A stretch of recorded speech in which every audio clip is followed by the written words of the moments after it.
बहुत धन्यवाद आपका। केशव पंडित जी, ये पूछना चाह रहा था कि बेसिकली ये ओवरऑल कितनी सरकारें, जो आपने मेरे को बताया था फोन पे, मैं तो हतप्रभ रह गया। अब तक मैं एग्जैक्टली थोड़ा नॉर्मल सेंसेस में भी नहीं आ पाया। मतलब I am really amused to know. जो आपने बताया वो जी। बेहद बेहद शानदार और बेहद अनूठा था। कृपया करके प्लीज बताएं। देखिए, जब 31 दिसंबर सन 1600 को जहांगीर का शासन था भारत के अंदर, तो सर टॉमस रो भारत आया था पहली बार। मछलीपत्तनम में उतरा था, उसके बाद में ईस्ट इंडिया कंपनी बनाई।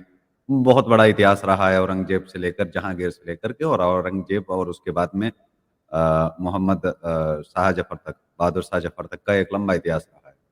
अंग्रेज पूरी तरह से हावी हो चुके थे। और कैसे हावी हुए? एक सिस्टम के तहत, एक सरकार के तहत।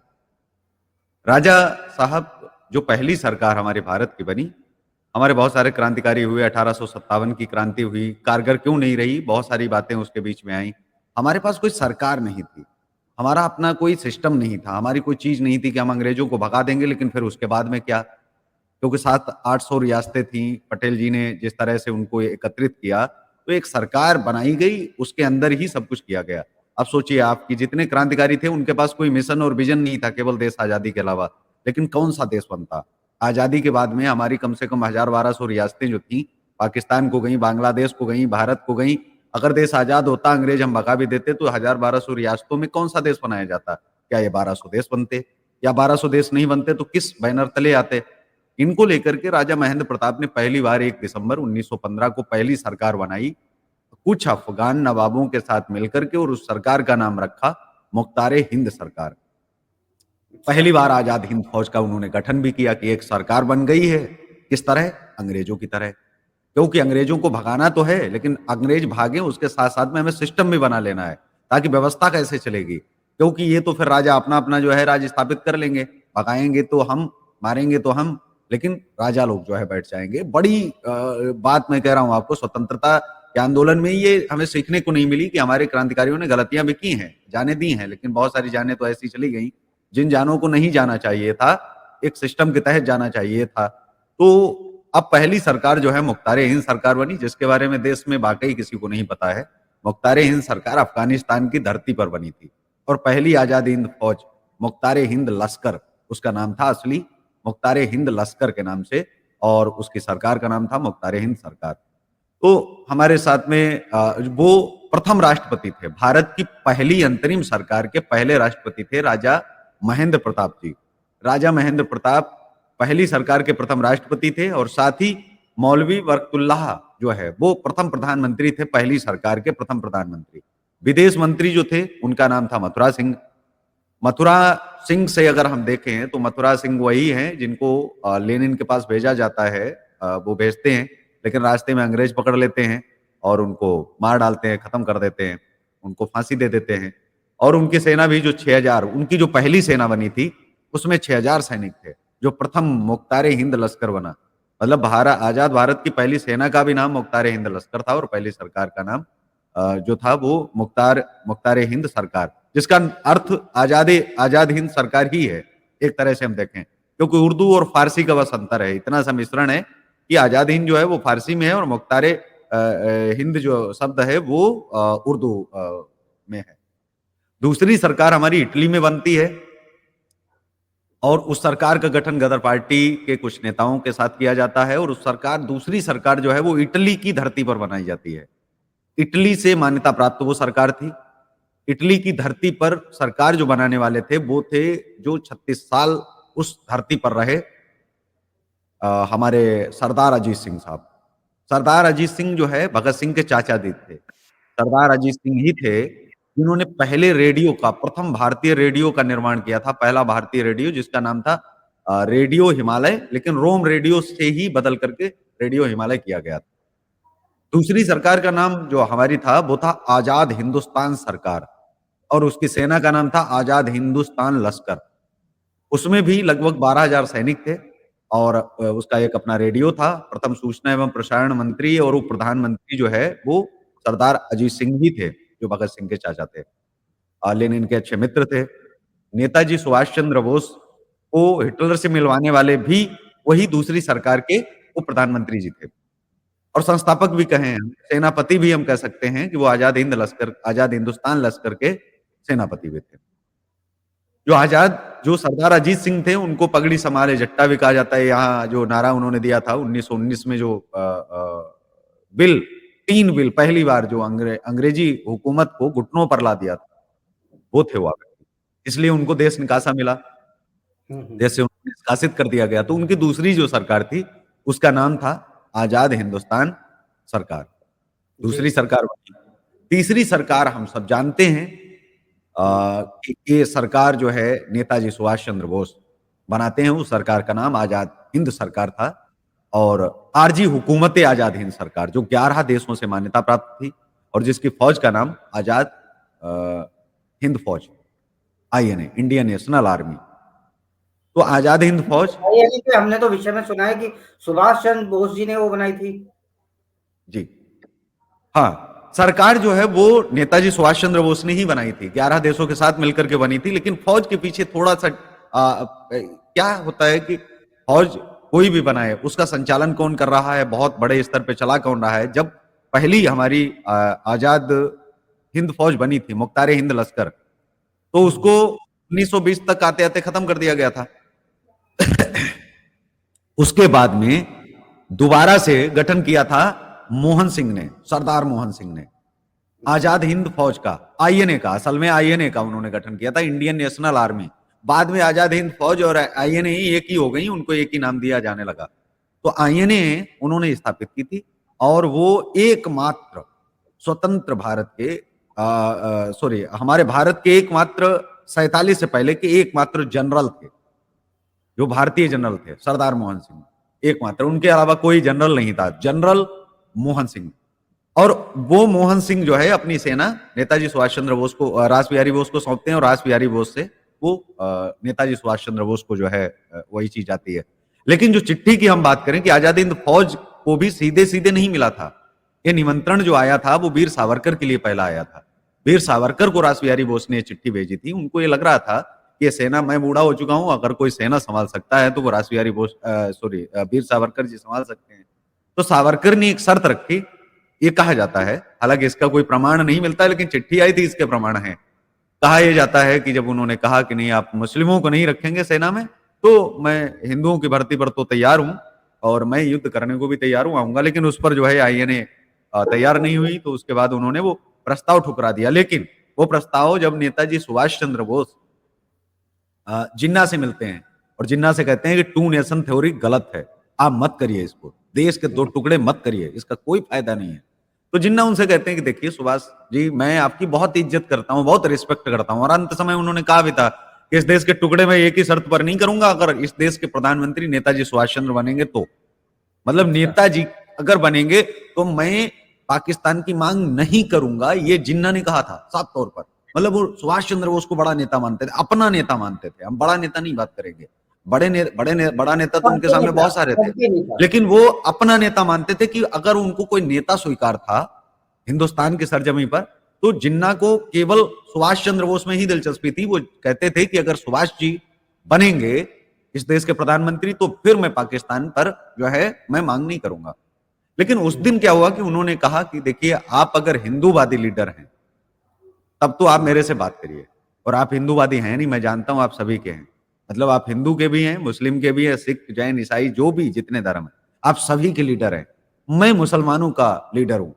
मुझसे हिंदू लीडर अगर बात करेगा तो मैं 2 नेशन थ्योरी पर क्या करना है वो मैं डिस्कस करके आपको बता दूंगा। ठीक है।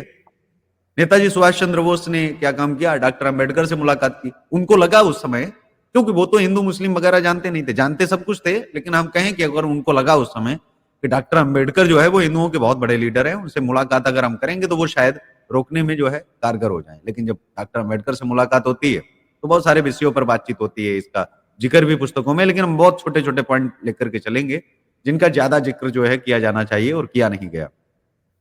तो जिन्ना साहब उनको जो है वो उन्होंने बोला हुआ था नेताजी सुभाष चंद्र बोस को, और बोस जी ने जो है मुलाकात जब अंबेडकर साहब से की तो उन्होंने कहा कि आप बात जिन्ना जी से करिए कि जो 2 नेशन थ्योरी है इसकी मुखालिफत करिए, और वो बात करने के लिए उन्होंने कहा हिंदू लीडर से मैं बात करूंगा। तो डॉक्टर अंबेडकर कहते हैं कि मैं हिंदू लीडर नहीं हूं, मैं दलितों का मसीहा हूं, शोषितों का, वंचितों का, मैं उनकी लड़ाई लड़ रहा हूं। हिंदू लीडर जो इस समय हैं देश के अंदर, देखिए पहले कितने मतभेद मनभेद में जो बात कही जाती थी, वो मतलब कोई जलिस है आप, वो चीज नहीं होती थी। हिंदू लीडर उन्होंने कहा कि अगर कोई है, वीर सावरकर हैं, आप उनसे मुलाकात करिए तो वो निश्चित तौर पर कुछ ना कुछ आपके लिए कर सकेंगे। और मैं भी खिलाफ हूं इस चीज के कि देश के दो टुकड़े हो रहे हैं। नेताजी सुभाष चंद्र बोस जब वीर सावरकर से मुलाकात करते हैं, उसके बहुत सारी तस्वीरें आती हैं, हालांकि अम्बेडकर के साथ में नहीं है कोई तस्वीर, जिन्ना के साथ भी तस्वीरें हैं उनकी। तो जब सावरकर से मुलाकात करते हैं तो सावरकर को वो कहते हैं कि आप ये काम करिए, लेकिन सावरकर उस समय पूरी तरह से हिंदुत्व के लिए तैयार थे और उनको पता था कि इसकी जो मूल जड़ है वो तभी समाप्त होगी जब मुस्लिम अलग होगा और हिंदू अलग होगा। ये और सब उसका घटना हुआ भी यही। है। जी, ये उसको सब लेकर के घटना हुआ भी था कि जब 1947 में जब वोटिंग हुई तो 98% मुसलमानों ने वोट पाकिस्तान बनाने के लिए किया था। अच्छा, अब हम सरकारों पर आते हैं पीछे, फिर हम थोड़ा सा बैक होते हैं। अब तीसरी सरकार जो थी वो थी हमारी आजाद हिंद सरकार, लेकिन ये तीनों की तीनों सरकारें वो सरकार नहीं थी जो भारत सरकार के समान टक्कर ले सके, क्योंकि अंतरिम सरकार और वास्तविक सरकार में एक चीज होती है। जैसे आपने हमारे घर पे कब्जा किया हुआ है, हम्म। आपने हमारे घर पे कब्जा किया हुआ है, आपने हमारे घर के दस्तावेज भी बना लिए, सब कुछ आप बना लिए हैं। आपको मैं मार मार के थोड़ा बहुत, मतलब आपने 40 कमरे आपने बनाए और मैं आपको चोट नुकसान पहुंचा करके एक दो कमरे अगर केवल अपने कब्जे में ले लूं तो इसका मतलब ये नहीं है कि मकान मेरे कब्जे में आ गया, क्योंकि आपने स्थानांतरित नहीं मकान किया है, वो अभी तक इलीगल माना जाएगा। हालांकि मैंने घोषित कर दिया कि भाई मेरा है और मैं तो लेके रहूंगा। तो एक तरह से इन सरकारों का जो रहा है, दो सरकारें तो अपनी जमीन पर नहीं बनी, वो तो विदेशी धरती पर बनी, लेकिन वो भी हमारी सरकारें थी। लेकिन जो वास्तविक में सरकारें थी उनमें से नेताजी सुभाष चंद्र बोस की एक सरकार थी, जो भारत की धरती पर ही बनी और 11 देशों से मान्यता प्राप्त सरकार थी।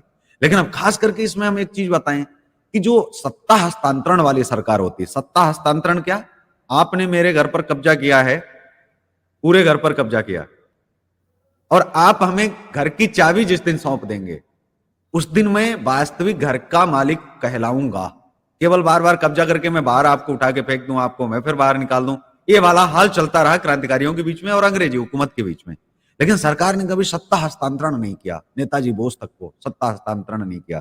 तो पहली सरकारें जो हमारी विदेश में बनी, दूसरी सरकारें हमारे देश के अंदर बनी, फिर भी सत्ता हस्तांतरण नहीं हुआ, तो इसलिए हम सरकार नहीं कह सकते। नेहरू से पहले किसका सत्ता हस्तांतरण हुआ, ये बड़ी जो है दिलचस्प चीज है जिसको बड़ा इतिहास में छुपाया गया। जिनको हम कहें कि वास्तविक रूप से अगर नेहरू के पहले अगर बोस प्रधानमंत्री नहीं थे, मान लीजिए, तो फिर नेहरू भी प्रथम प्रधानमंत्री नहीं थे, फिर चित्तू पांडे प्रधानमंत्री थे। बात हम करते हैं बलिया की। बलिया वही जमीन जहां से 1857 की क्रांति का महानायक पैदा हुआ था, मंगल पांडे, और मंगल पांडे की ही धरती से फिर एक बार एक शेर पैदा होता है, चित्तू पांडे। चित्तू पांडे का आप देखेंगे तो चित्तू पांडे और वही पांडे देखिए कि आप फिर दोबारा सरकार हुकूमत में भी आता है, और पांडे, चित्तू पांडे ने बलिया आजाद करवा लिया था। उस समय जो है अंग्रेजी हुकूमत के जो डिस्ट्रिक्ट मजिस्ट्रेट वहां के थे वो थे जेएस निगम। जेएस निगम ने सत्ता हस्तांतरण किया था बलिया का बाकायदा, मतलब लिखित दिया था कि चित्तू पांडे जी आप मालिक हैं। ये अंग्रेजी हुकूमत ने उनको मतलब एक तरह से सत्ता हस्तांतरित की। एक तरह से घर की चाबी अगर देना, भले ही एक कमरे की चाबी दी, लेकिन वास्तविक में पहली सरकार अगर हम माने, नेताजी बोस की तो सरकार थी और सरकारें सभी थी, वो भी कहीं ना कहीं से मान्यता प्राप्त थी, और देश भी जब मान्यता प्राप्त होता है तभी उसको मान्यता मिलती है। तो जो नेताजी की सरकार है वो वास्तविक में अंतर्राष्ट्रीय स्तर पर मान्यता प्राप्त एक सरकार थी। लेकिन ये जो घर की हम चाबियों की बात करें, क्योंकि उस समय ये सुरक्षा परिषद, वीटो पावर, ये सब चीजें नहीं हुआ करती थी उस दौर में। वीटो पावर जिसके पास ज्यादा हथियार है वही वीटो पावर है, ये उस दौर में चला करता था, और हम तो वैसे 1000-1200 टुकड़े थे। तो अब बलिया जो है वो राष्ट्र घोषित रहा, जैसे अंडमान निकोबार आजाद हिंद घोषित रहा, कितने लगभग 2-3 सालों तक, और वो भारत के पास रहा और स्वयं एक राष्ट्र रहा, मतलब खुद एक अपने आप में एक देश रहा। उसकी अपनी करेंसी थी, उसका रेडियो था, उसका अपने उसकी अपनी सेना थी, उसकी अपनी सरकार थी, वहां का प्रधानमंत्री था, तो उनका सब कुछ था अंडमान निकोबार की जो है धरती पर। ठीक वैसे ही बलिया में उनका भी एक उनका अध्यक्ष था। ये जो चौथी सरकार थी इसका नाम था राष्ट्रीय सरकार। बड़ी दिलचस्प आपको बात बताऊं, लेकिन ये इतिहास के पन्नों में नहीं है, और बहुत ज्यादा दस्तावेज जब खंगाले तब मुझे एक दो शब्द मिले और उनको मैंने इकट्ठा किया, ठीक पहली सरकार की तरह, कि मुख्तार हिंद सरकार का नाम मिला तो बड़ी मुश्किल से, क्योंकि न तो वो दस्तावेज आज अफगानियों के पास है, न भारत सरकार के पास वो दस्तावेज है। कुछ बहुत पुरानी किताबें जब खंगाली उसी दौर की, जो उस दौर में लिखी गई थी, उन किताबों से मुझे ये चीजें मिली और प्राप्त हुई। फिर इनको जब पढ़ना हमने शुरू किया, चौथी सरकार का नाम था हमारी जो थी वो 5 साल पहले ही चित्तू पांडे ने आजाद करवा लिया था। उस सरकार का नाम था राष्ट्रीय सरकार, जो बलिया में बनी और बलिया राष्ट्र घोषित हुआ। उसी एक दिन में, या हम कहें 4 से 5 दिन में, 14 अगस्त को ये हुआ था। 14 अगस्त को, ठीक है, एक तरह से जैसे 15 अगस्त को बनाया गया था नेहरू जी को, ठीक वैसे ही 14 अगस्त को जो चाबी थी वो चित्तू पांडे को सौंपी गई और ठीक 5 साल पहले इससे आजाद कर दिया गया। ये बड़ी एक कमाल की बात है कि ठीक वही तारीख, वही महीना और वही जो है सन। तो अब नहीं, सन जब 1942 हो गया सर। हाँ 5 साल हाँ पहले 1942 हो गया ना। जी जी हाँ, 19 नहीं, मैं साल की बात जो है कर रहा हूं कि साल वही का मतलब मैं नेताजी से जोड़ रहा हूं, उस वाली सरकार से। 47 की नहीं, 47 की अलग गवर्नमेंट हो गई। और उसी दिन 3 राष्ट्र बने 1942 में, 3 और राष्ट्र। अंडमान का तो एक तरह से उदय हो चुका था, लेकिन 3 और राष्ट्र बन चुके थे जहां 3 सरकारें बनी। सातारा, बलिया के साथ में सातारा था और कित्तूर था। सातारा में तो करेंसी जारी हो गई थी, उनका अपना डाक पोस्ट जारी हो गया था। राष्ट्रीय सरकार ने पूरी तरह से, मतलब 1947 तक अंग्रेज पूरी तरह से कब्जा नहीं कर पाए थे। ना तो बलिया के बहुत सारे गांवों पर, शहर पर तो कब्जा 2 महीने बाद कर लिया था, लेकिन अगले जब तक 47 आया, 47 आते आते तक अंग्रेज लास्ट तक कब्जा करते रहे, लेकिन बलिया, सातारा, कित्तूर में कब्जा नहीं कर पाए। तो ये 3 सरकारें इकट्ठी बनी, 3 वो सरकारें, 6 सरकारें हो गई। 7वीं सरकार एक जो बनी थी, वो बनी थी राष्ट्रीय सरकार ही थी, लेकिन वो पश्चिम बंगाल के अंदर थी। पश्चिम बंगाल में जो सरकार थी वो भी अनवरत चली, 47 तक के आसपास जो है चली। और फिर उसके अलावा तो हम सब सरकारें जानते हैं, अगर हम सरकारें गिनाने बैठे तो 786 सरकारें उस वक्त खुद में चल रही थी, लेकिन वो अंग्रेजों के अधीन थी। उनका अपना अपना अपना स्टेट हुआ करता था, अपने अपने प्रधानमंत्री वो उस समय के हुआ करते थे। उसके बाद में भी जो हम बात करें, 7 सरकारें ये हो गई जो क्रांतिकारियों की सरकारें थी। हमारे स्वतंत्र भारत के लिए जो युद्ध किया जा रहा था, आजाद हिंदुस्तान के लिए जो युद्ध किया जा रहा था, वो हिंदुस्तान की सरकारें थी, जिनमें पूरा अखंड भारत आता था उनकी परिभाषा में। भले ही वो छोटे से टुकड़े पर सरकार बनी हो, विदेश की धरती पर बनी हो, लेकिन उनकी जो परिभाषा थी वो पूरी तरह से अखंड भारत की कल्पना थी, जहां हम आज एक तरह से रह रहे हैं और जी रहे हैं। इस कल्पना के साथ वो सरकारें बनी थी, इसलिए हम उनको महान सरकारें कह सकते हैं।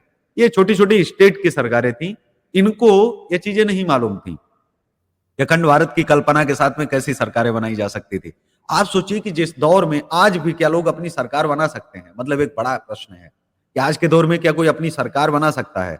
आज तो लोग प्रधान तक नहीं बन पाते, प्रधानमंत्री बनने की बहुत दूर की बात है। उस समय एजुकेशन कितनी कम थी, आज तो पढ़े लिखे लोग हैं, बहुत सारा कुछ हमारे पास डेटा है सरकार बनाने की, चीजें पता है कि एक झंडा होना चाहिए, डंडा होना चाहिए, ये चीजें होनी चाहिए, वो चीजें होनी चाहिए। आप सोचिए 1915 उस दौर में सरकार के बारे में सोचना, सरकार के अंदर की जानकारियां होना कि सरकार कैसी होती है, वो तो कंपनी नाम था उसका, ईस्ट इंडिया कंपनी। और ऐसे में वो गवर्नमेंट कैसे काम करती है, किस तरह से चलती है, प्रधानमंत्री बड़ा होता है कि छोटा होता है, ये सारी जानकारियां क्रांतिकारियों के पास होना इस बात को दर्शाता है कि वो दूरदर्शी तो थे ही, साथ में वो उस समय उन चीजों पर अध्ययन कर रहे थे। उनको मालूम था कि आगामी जो भविष्य है वो बिना सरकार के देश कैसे चल पाएगा।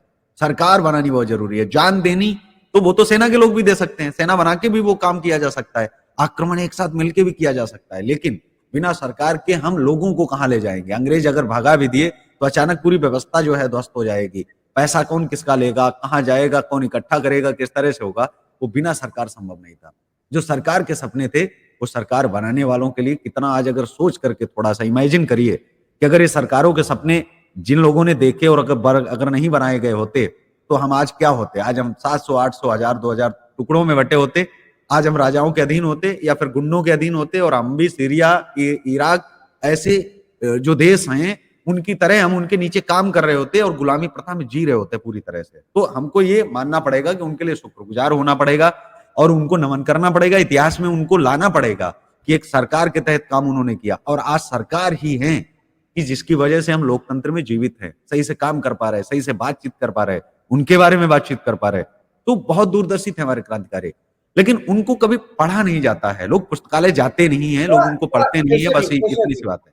केशव जी रोक करके एक प्रश्न करता हूँ, क्या जानबूझ करके सिर्फ एक ही जो मतलब सिंपल से नाम लेता हूँ, इंडियन नेशनल कांग्रेस का ही हमें जानबूझ के इतिहास पढ़ाया गया कि अपनी वाही-वाही करनी थी, अपना ही ढिंढोरा पीटना था और उसमें भी स्पेशली मतलब कि नेहरू थे, मतलब आप देखिए उसमें वल्लभ भाई पटेल के विषय में भी ज़्यादा नहीं है, ना सुभाष चंद्र बोस के साथ जो नाइंसाफ़ी हुई नेताजी के साथ में, वो भी नहीं बताया जाता। एक तरह से इतिहास उन्होंने अपने हिसाब से ही खींच लिया और एक तरह से जो इसको इन्होंने अपनी तरफ से जो आज़ादी बताई, मैं तो ये मानता हूँ कि हाँ, सत्ता के हस्तांतरण की चाबी उनके हाथ में सौंपी गई थी, उन्हें तभी आज़ादी मानी थी। वरना उससे पहले तो जो आज़ादी थी वो तो सुभाष चंद्र बोस जी ने भी कर दी थी, हमारा अपना बैंक था, हमारी अपनी करेंसी थी, हमारा अपना रेडियो जी, था। 7 या 9 मुल्कों ने जिसमें जर्मनी और जापान और कई विश्व के बड़े देश शामिल थे, उन्होंने हमें अपना जी। वो बताया था कि भई इंडिया अब आज़ाद हो गया है। लेकिन फिर भी इन्होंने कहा कि नहीं, हम तो अपना ही मानेंगे जब तक हमें सत्ता की चाबी नहीं दोगे, तब तक कांग्रेस को मतलब स्पेशली नेहरू जी को नहीं दी जाए। भले ही उसके लिए देश के 2 टुकड़े हो जाएँ। जी। तो ये पढ़ाया क्यों नहीं गया सर?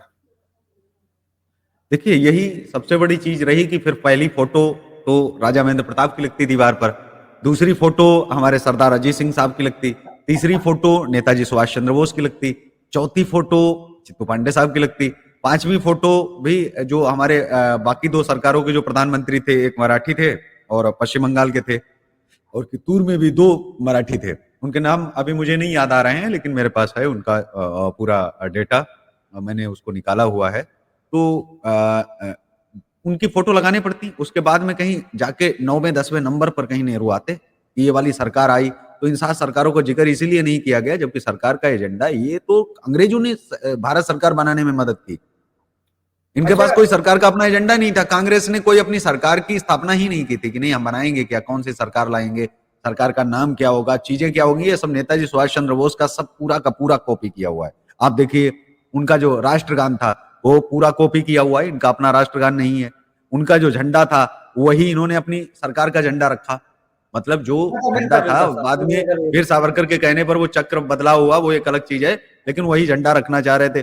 सारा कुछ उनकी सरकार का ही कॉपी किया, लेकिन उनकी आर्मी से आर्मी का झंडा नहीं बदला, चीजें नहीं बदली। मतलब जहां नेताजी बोस बदल सकते थे वो नहीं बदले और उनकी न कोई तस्वीर न कोई उनको सम्मान दिया गया, बस उनकी कॉपी चीजें की गई और उनका बस चोरी करके ये सब चीजें, चाहे वो संविधान की बात करें हम, तो चोरियां तो बहुत कुछ हुई हैं। लोग कहते हैं कि नहीं कॉपी करनी पड़ती है, तो भाई आपके पास इतनी बुद्धि नहीं है। नेताजी बोस ने तो किसी की कॉपी नहीं की, उन्होंने तो कुछ किया ही नहीं, वो तो कहीं शस्त्र विद्या तक सीखने नहीं गए, एक दिन भी बंदूक कहीं नहीं चलाई उन्होंने, लेकिन फिर भी इतनी बड़ी सेना के सेनापति, इतनी बड़ी सेना का प्रधानमंत्री, ऐसे लगता है जैसे अभिमन्यु गर्भ से पैदा हुआ हो, स्वयं सीख करके, उनको सारी चीजें अच्छा, आती हों, तो युद्ध का संचालन। जी। मैं एक प्रश्न करना चाहता हूँ कि स्वयं सुभाष चंद्र बोस जी पहले इंडियन नेशनल कांग्रेस के प्रेसिडेंट रहे थे।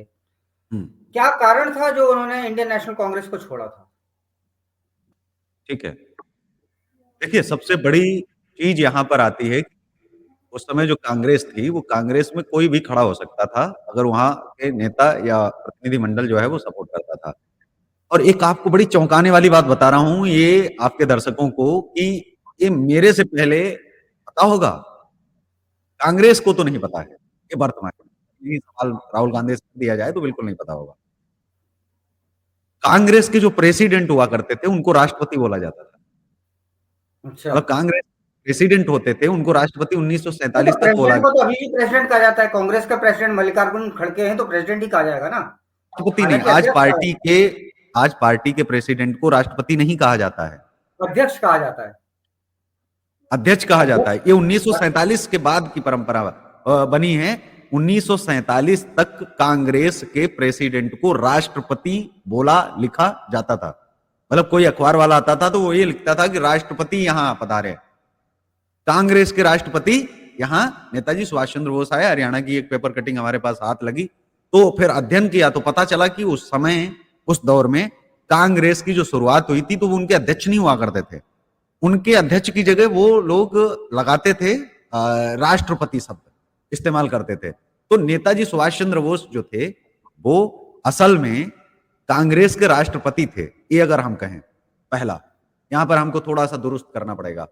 तो कांग्रेस के राष्ट्रपति थे और इन्होंने स्वराज अखबार निकाला था। पट्टाभी सीतारमैया और ये खड़े हुए थे गांधी जी नहीं चाहते थे, क्योंकि ये उग्र विचारधारा के थे और सीधे तत्काल चाहते थे कि नहीं चाहिए तो चाहिए, भागिए यहाँ से, निकलिए आप, हमारे पास इतना टाइम नहीं है, देश भी बनाना है और इतनी लाइफ है, हम 100 साल तक, अगर बूढ़े होने तक, सिर हिलने तक हम आजादी का इंतजार करेंगे अगर बापू की तरह, तो फिर तो कल्याण हो जाएगा। फिर देश को कैसे हम बढ़ाएंगे, जो हमारे पास जो पावर है उसको कैसे हम करेंगे आगे। तो ये चीज है कि नेताजी सुभाष चंद्र बोस कांग्रेस के राष्ट्रपति थे, ना कि अध्यक्ष। पहला, वो भले ही प्रेसिडेंट बुलाएं, लेकिन मैं उनको राष्ट्रपति ही बुलाता हूं। और तो ये समझिए कि वहां अपनी सरकार में प्रधानमंत्री बनने से पहले वो राष्ट्रपति पहले ही हो चुके थे, केशव प्रथम पंडित जी, राष्ट्रपति। केशव पंडित जी जी, हमारा आपसे लिंक बार बार मेरी तरफ से ये फॉल्ट है सर। और मैं आपको बता रहा हूँ, मेरा लिंक अनफॉर्चुनेटली टूट रहा है, इसलिए ये कार्यक्रम मैं थोड़ा संक्षेप में ही अब समाप्त करना चाहूंगा। हालांकि मैं चाहता हूँ ये हमेशा ही बना रहे, और मुझे बड़ा अच्छा लगा आपसे बात करके केशव पंडित जी। जी। हालांकि आपका माइक भी हिल गया इतनी जोर से, आपने, मेरे को लग रहा है कहीं कांग्रेस ही ना हिल जाए। केशव पंडित जी की बातें किसी कांग्रेसी ने सुन ली, और मैं चाहता हूँ सुने, मैं चाहता हूँ सुने, और मैं से टैग भी करूंगा ऑल इंडिया कांग्रेस कमेटी को कि जरा बढ़िया जवाब। मैं देखिए, आप जानते हैं मैं इतिहास का बड़ा विद्यार्थी तो नहीं हूं, लेकिन इतिहास का सबसे अंतिम विद्यार्थी हूं। लेकिन इतिहास को जितना भी पढ़ता हूं उतना कंप्लीट पढ़ता हूं, कभी भी आधा अधूरा नहीं पढ़ता हूं, कभी भी छोड़ता नहीं हूं इतिहास में। शायद कुछ धोखे से भी छूट जाए तो उसको सीखने का प्रयास रहता है, और उसको खोजने का प्रयास रहता है, उसको ढूंढने का प्रयास रहता है। और जो, क्योंकि एक एक शब्द मेरे लिए मायने रहता है हर एक चीज के लिए। तो इतिहास को केवल हमने पढ़ लिया सरसराहट भरी नजरों से कि ये चीजें देख ली, मैं उनको जोड़ता भी हूँ और जोड़ के देखता हूँ कि कहाँ पर कौन सी चीज फिट बैठ रही है और ये क्यों है। क्योंकि उसके होने का अपना एक एहसास है, उसके होने की एक अपनी खुशी है। जब मैं राष्ट्रपति बुलाता हूँ, कि उस समय की कांग्रेस, वो कोई नेहरू की, गांधी की तो कांग्रेस उस समय थी नहीं, मतलब जो नेहरू की आप तो बोल रहे कांग्रेस हो, थी नहीं। आप जी आप जो बोल रहे हैं उसको आप 100% एंडोर्स करते हैं कि उसमें कोई गड़बड़ नहीं है, और जी। मतलब नोबडी कैन चैलेंज यू। नहीं, कोई गड़बड़ी नहीं है। आप सोचिए कि नहीं, जब गांधी जी नहीं चाहते थे, गांधी जी ने अपना प्रत्याशी खड़ा किया, कांग्रेस से उस समय 2 प्रत्याशी खड़े हुए हैं। अगर एक पार्टियां होती तब तो मैं समझता भी, कांग्रेस पार्टी एक थी लेकिन प्रत्याशी कई खड़े किए जा सकते थे। तो गांधी ने अपना प्रत्याशी खड़ा किया। उस समय कांग्रेस गांधी या नेहरू की नहीं थी, कांग्रेस मतलब कांग्रेस थी। कांग्रेस से कोई भी खड़ा हो सकता था, संकेत चतुर्वेदी भी खड़े हो सकते थे, मैं भी खड़ा हो सकता था। मुझे कितना वोट पड़ेगा, ये मैं राष्ट्रपति बनूंगा या संकेत चतुर्वेदी जी बनेंगे, ये तय होता था पहले, क्योंकि पार्टी एक थी, एक पार्टी के बैनर तले। तो गांधी जी की कांग्रेस नहीं थी, गांधी जी का उस समय प्रत्याशी हुआ करता था, जो जिसका नाम था पट्टाभी सीतारमैया, जो हार गया था, खड़ा हुआ, नेताजी बोस के सामने धराशायी हो गया। तो इनका उनका प्रत्याशी उस समय हुआ करता था, उनकी पार्टी नहीं हुआ करती थी। और गांधी जी की तो कभी पार्टी थी ही नहीं।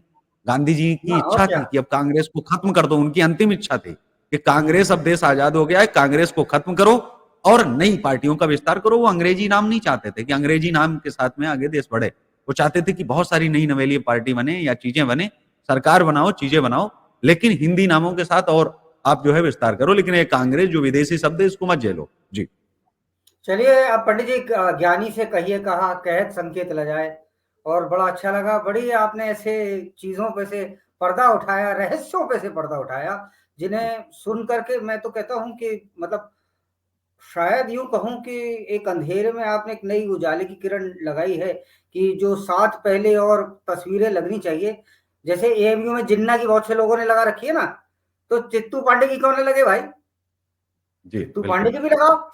ये मैं चाह रहा हूं कि कांग्रेसी भी सुने, और मैं टैग करूंगा, और उम्मीद करता हूं कि वो कुछ ना कुछ जवाब दें। चलिए, अच्छा लगा आपसे बात करके, और कृतज्ञ हैं आपके। Thank you sir. नहीं बिल्कुल, धन्यवाद। जय हिंद, वंदे मातरम। जय हिंद, वंदे मातरम।